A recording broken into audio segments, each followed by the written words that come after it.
वक्तव्य आलेलं आहे. 1 रुपया भिकारी घेत नाही, तर विमा कंपन्यांच्या संदर्भात असा निर्णय कसा आम्ही घेऊ शकतो? मी त्यांचं वक्तव्य ऐकलं आणि त्यामध्ये त्यांचा म्हणण्याचा जो काही हे होता, सूर जो होता, तो काही शेतकऱ्यांचा अपमान करणं असा त्याच्यामधला सूर नव्हता. त्यांचं म्हणणं असं आहे की पीक विमा कंपन्या ज्या शेतकऱ्यांना लुटतात आणि त्यावर आता आपण 1 रुपयामध्ये पीक विमा शेतकऱ्यांना देत होतो, पण शेतकरी तसाच राहिला आणि विमा कंपन्या मालामाल झाल्या.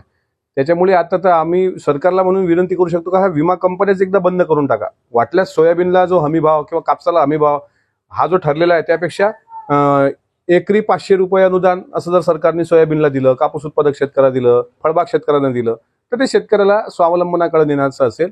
माणिकराव कोकाटे साहेब जे बोलले ते शेतकऱ्यांचा अवमान होईल किंवा त्यांचा अवमान झाला पाहिजे असा त्यांचा उद्देश नव्हता. शेवटी ते एक नेते आहेत, ते त्यांचा कृषीचा अभ्यास आहे, त्यांच्या विधानाचा विपर्यास केला गेला. त्याच्यामुळे मला असं वाटतं की शेतकऱ्यांच्या भावना दुखवतील असं त्यांना बोलायचं नव्हतं.